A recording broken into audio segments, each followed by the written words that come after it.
네. 오늘은 성경적 세계관 강의 네 번째 주입니다. 오늘 이제 회의주의에 대해서 한번 같이 보게 될 텐데요. 회의주의라는 이름이 이제 낯설 수 있는데 과연 무엇이 회의주의인가? 네, 한번 같이 보도록 하겠습니다. 네, 제가 무신론이라고 썼는데 이 회의주의자들이 말하는 가장 특별한, 아니 가장 보편적인 말들은 확실한 증거를 제시해봐라라는 것입니다. 과연 무엇이 회의주의인지 같이 한번 살펴보겠습니다. 네, 회의주의는요, 그 한자에서 나오는 뜻처럼 품을 회, 의심할 의. 그래서 의심을 품는 것입니다. 말 그대로. 네, 그래서 지식의 확실성에 대한 가능성에 의문을 던진다라는 것이 바로 회의주의인데요. 회의주의에는 긍정적인 측면도 있고요. 부정적인 측면도 있습니다. 그래서 먼저 긍정적인 측면에서는요. 건전한 회의주의가 있어요. 그래서 우리가 계속 얘기했던 비판적 사고, 어, 제가 계속 이렇게 말씀드렸잖아요. 우리 아이들이 거짓이 난무하는 이 세상 속에서 아이들을 보내면서 우리가 반드시 가르쳐야 하는 것이 비판적 사고이다. 그냥 무비판적으로 다 수용하는 것이 아니라 어떤 것이 옳은지 그른지를 비판할 수 있어야 된다. 그것이 이제 건전한 회의주의라면 반대로 과격한 회의주의가 있는데 이런 과격한 회의주의는요, 참된 지식은 존재할 수 없다라고 얘기하면서 아무것도 믿지 않겠다라고 하는 회의주의자들을 말합니다. 그래서 현대의 이제 무신론자들이 이러한 과격한 회의주의, 급진적인 회의주의자라고 이제 이야기할 수가 있습니다. 그래서 이들은 뭐 측정이나 계산, 뭐 실험할 수 있는 그런 과학적인 방법론에 의해서 절대적인 확실성을 이제 요구합니다. 그래서 그것을 보여줘야 믿을 수 있다라고 말하는 것이죠. 근데 성경에서 말하는 내용들이 뭐 측정할 수 있다거나 계산할 수 있다거나 물리적인 실험이 가능한가? 근데 그렇지 않으면 성경은 가짜다라고 말하는 것이죠.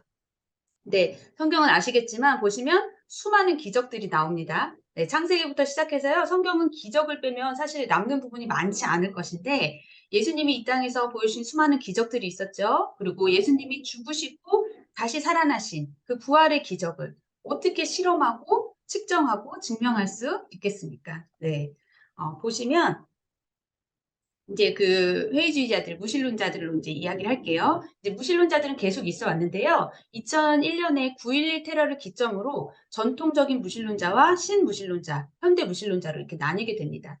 그래서 그 9.11 테러가 이슬람 그 무장단체들에 의해서 벌어진 테러잖아요. 그래서 이러한 급진적인 종교에 대한 반발로 나온 무신론자들이요.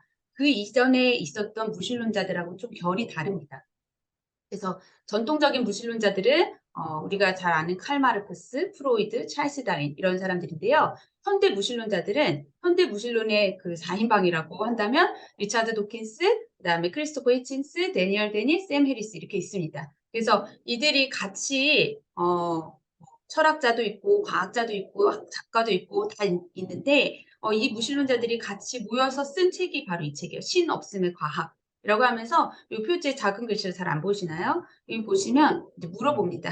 네, 신에 얽매일 것인가? 과학으로 자유로워질 것인가? 네, 이렇게 물어보면서 지금 이들이 굉장히 만들어진 신 많이 유명하죠. 그래서 이런 책들을 내면서 무신론을 굉장히 많이 사람들에게 전하고 있습니다. 그리고 최근에는 가장 최근에 이제 무신론 주자는 유발 하라리. 여러분 많이 보셨나요? 혹시 이 책들? 예. 유발 하라리가 이스라엘 역사 교수이고 유대인인데요. 그 사피엔스, 유인원에서 사이보그까지, 그다음에 뭐 호모데우스, 21세기를 위한 21가지 재현 이런 책들을 내면서 굉장히 대중적인 인기를 끌고 있습니다. 근데 현대의 이제 무신론자들의 특징은요, 굉장히 대중적이라는 것입니다. 그래서 이들은 책을 엄청나게 쓰는데 썼다 하면 밀리언셀러입니다. 그래서 이들이 책을 통해서 이야기하는 것은 하나님을 비판하고 기독교 신앙을 비난하고 그리고 구약의 하나님을 굉장히 잔인한 부족신으로 묘사하는 것이 그러면서 비난하는 것이 이들의 공통적인 특징입니다.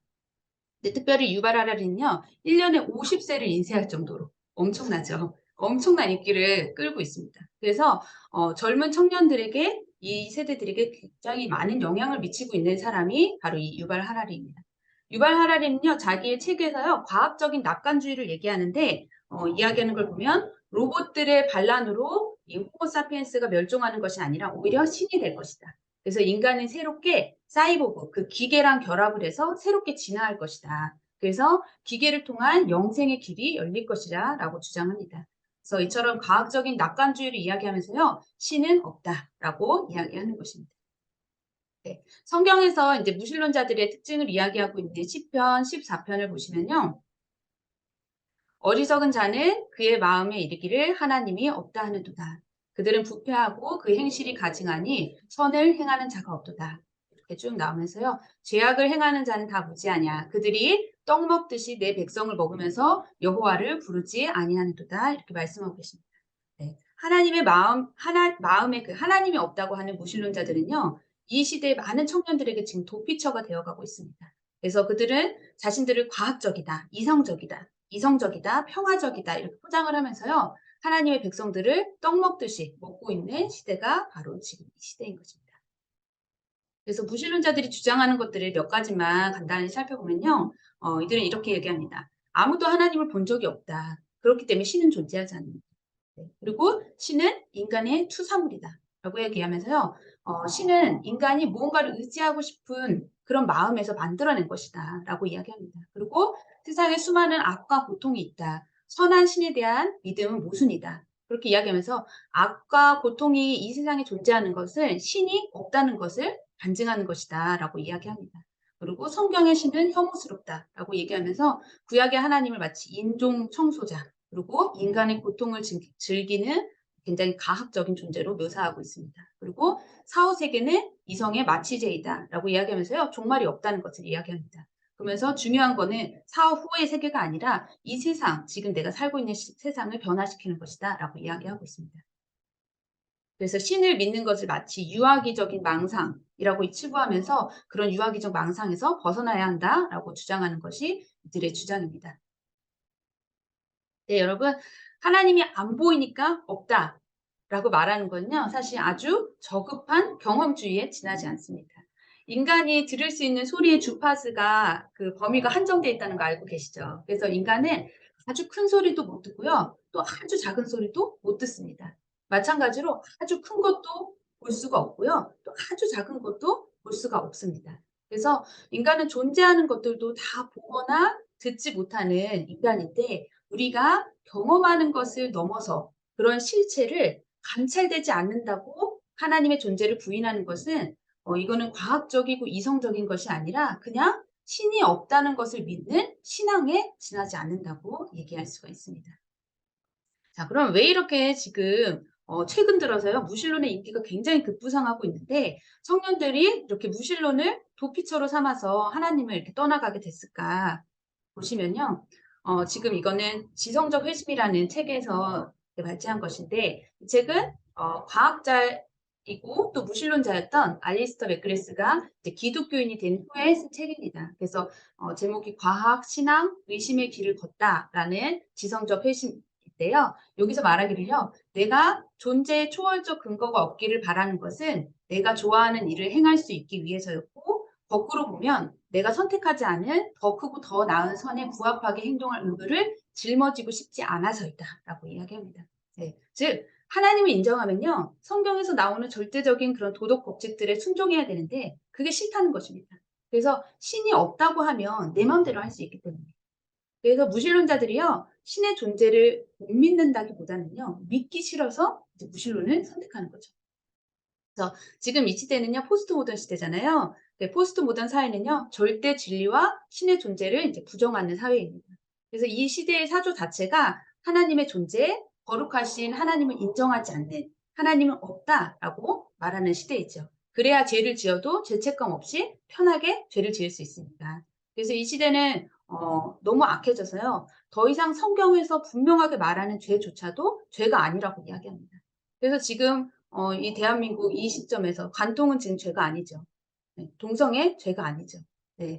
하나님을 없다고 말하는 무신론자들의 가장 그 중요한 특징은 이렇게 심리적인 이유이고요. 심리적으로 하나님을 거부하는 이유는 도덕적인 기준이 부패했기 때문이라는 거예요. 이렇게 이 시대는 무신론이 우리의 생각을, 특별히 젊은 청년들의 생각을 장악하는 현대의 완고한 진이 바로 이 무신론이라는 것입니다.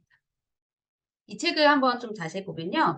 지성적 회심이라는 이 책을 쓴 작가가 바로 알리스터 맥그레스인데요. 아까 말씀드렸다시피 과학자이면서 신학자입니다. 지금은. 네, 그래서 이분은 젊은 시절에는 무신론을 따르면서 무신론이야말로 과학적 지식이 있는 사람이 도달하는 안식처다라고 믿었던 사람입니다.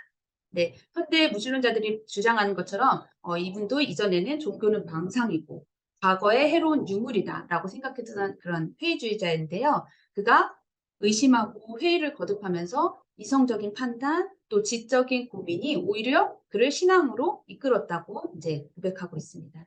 그래서 아까 그 무신론 4인방 중에 하나였던 리처드 그 도킨스가 이런 무신론자들이 과학적인 방법론으로 설명할 수 있는 절대적인 지식만 옳다고 믿었지만 이분이 이제 과학자거든요. 근데 세상에는 과학으로 설명할 수 없는 불안정한 영역들이 너무 많더라. 그리고 과학적 지식만으로는 세상을 정확하게 볼 수 없더라. 이런 것들을 이제 깨닫게 되신 것입니다. 그래서 이분이 그 C.S. 루이스의 영향을 굉장히 만나면서 많이 영향을 받았는데요. C.S. 루이스도 원래는 무신론자였거든요. 근데 철학적인 논의를 통해서 하나님을 만나게 되는데 이 C.S. 루이스가 그의 책에서 이렇게 기록하고 있습니다. 저는 태양이 떠오른 것을 믿듯 기독교를 믿습니다. 그것을 보기 때문이 아니라 그것에 의해서 다른 모든 것을 보기 때문입니다. 라고 이야기합니다.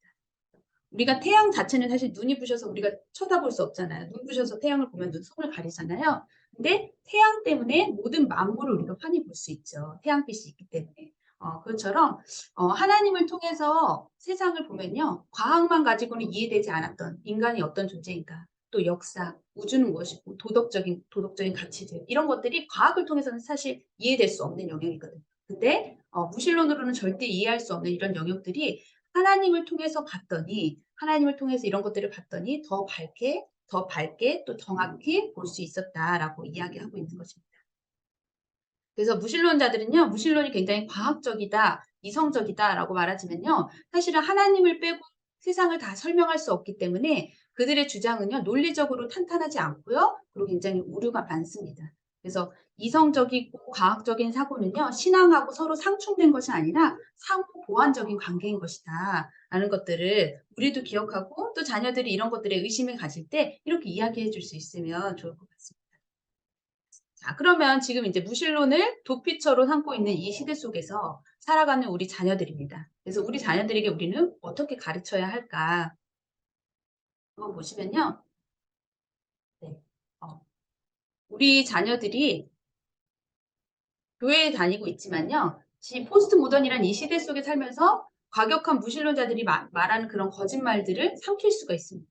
하나님은 없다라고 계속 말하고요. 하나님은 인간이 만들어낸 것이다. 신은 선하지 않다. 이런 말들을 계속 주변에서 듣기 때문에 이런 아이들이 한번 거짓말을 삼키게 되면요. 이 이후에는 어떠한 대답도 아이들에게 이제 타당하게 들리지 않고 계속 의심하게 되는 거죠. 그래서 의심의 프레임이 씌워지고 나서는요. 어떤 말 해도 듣지 않습니다. 왜냐하면 그게 이 시대의 무신론자들의 특징이거든요. 아까 말씀드렸다시피 하나님에 대한 증거가 부족해서 믿지 못하는 게 아니라 믿기 싫어서 그냥 마음을 닫아버린 것이기 때문에 그렇기 때문에 우리 아이들이 이런 무신론자들의 거짓 주장을 삼키지 않고 분별할 수 있도록 우리가 철저히 해야 될 거는 첫 번째는요. 하나님의 말씀을 분명히 철저하게 교육을 해야 합니다. 이거는 사실 기본 중에 기본입니다. 제가 그 위조 지폐 말씀드릴 때도 진짜를 가지고 있어야 가짜를 분별할 수 있다라고 말씀드렸잖아요. 저런 우리 안에 말씀이 정확하게 철저히 말씀으로 우리 아이들을 교육시켜야 우리 아이들이 무신론자들이 말하는 거짓에 분별할 수 있고 이것은 가짜다라고 이제 분별하면서 삼키지 않을 수 있다는 것입니다. 네, 두 번째는요. 의심을 같이 질문하고 대화하는 것입니다. 아이들이 너무 난감한 질문들을 했을 때 질문에 대해서 대답을 회피하거나 제대로 된 답을 아이들이 듣지 못하면 이제 의심이 들게 됩니다. 그리고 의심이 굳어지면 불신이 됩니다. 그래서 의심 자체는 나쁜 것이 아니고 의심을 같이 질문하고 대화하는 분위기로 만들어가는 것이 굉장히 중요합니다. 네, 의심이 무신론으로 빠지지 않으면요. 그 아이는 구도자가 됩니다. 네. 그래서 정말 옳은 진리가 무엇인지 고민하고 스스로 진리를 찾아가게 되는 것이죠. 우리 마태복음 13장에 보면은 천국은 마치 좋은 진주를 구하는 장사와 같다 이렇게 말씀하시잖아요. 그러면서 극히 값진 진주 하나를 발견함에 가서 자기 소유를 다 팔아 그 진주를 산다라고 말씀하십니다. 그래서 거기서 나오는 좋은 진주를 구하는 그 장사가 바로 구도자입니다.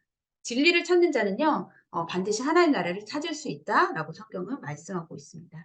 그렇기 때문에 우리 아이들이 이 의심을 품고 있는 것이 아니라 같이 대화하면서 오히려 구도자가 될 수 있도록 도와주는 것이 우리 부모의 역할이라고 생각합니다. 그리고 세 번째는요, 자연 친화적인 교육이라고 썼는데요. 요즘 우리 아이들이요, 스마트폰에 중독되어 있는 경우들이 허다합니다. 그죠? 다들 애들이 손에 하나씩 다 들고 있는데요. 그래서 하나님의 존재를 의식하지 않는 지금 문화 속에 살고 있는데 더더구나 사이버 공간은요. 하나님이 마치 없는 것 같이 느껴지는 것입니다. 그런데 아이들이 하루에 많은 시간들을 이 사이버 공간에서 지내다 보면요. 하나님을 잊어버리고 생각조차 하지 않게 되는 것이죠. 근데 아이들이 자연 속에서 아이들이 지내면요. 씨앗도 심고 뭐 물도 주고 자기들이 그러면서 뭐 식물이 자라나는 모습을 보면서요. 창조주 하나님의 섭리를 몸으로 익히게 된다는 것입니다. 그래서 자연 속에서 뛰어놀고 관찰하고 자연을 깊이 알게 되면요. 아, 이 모든 것을 창조하신 하나님, 바람을 주시고 햇빛을 주시고 비를 주시는 하나님, 그리고 우리가 심은 대로 거두게 되는 원칙, 그리고 하나님의 섭리 이런 것들을 배우게 된다는 것입니다. 그래서 사이버 공간 속에서만 아이들을 두는 것이 아니라 이 공간에서 벗어나서 부모들이 사실 귀찮더라도 사실 귀찮아서 핸드폰을 쥐어주는 경우가 많다고 해요. 아이들한테 그냥 영상 틀어주고. 네, 근데 그게 아니라 직접 아이들하고 같이 자연으로 나오고 아이들이 직접 삶으로 경험하면서 하나님을 경험하는 인격적인 교육 과정이 이제 필요할 것 같습니다. 네. 우리 자녀들이 사는 시대는요. 지금 이제 무신론이 꽃을 피우고 진화론적인 생각들이 만연한 사회 속에 살고 있습니다. 그래서 이런 사회 속에 아이들을 그냥 내보내는 것이 아니라 말씀으로 아이들을 철저히 교육시키고 훈련시켜서 하나님이 없다라고 말하는 이 시대 속에서 오히려 우리 자녀들은 하나님을 경외하고 하나님을 사랑하는 아이들로 키워내는 것이 부모로서의 우리의 사명일 것입니다.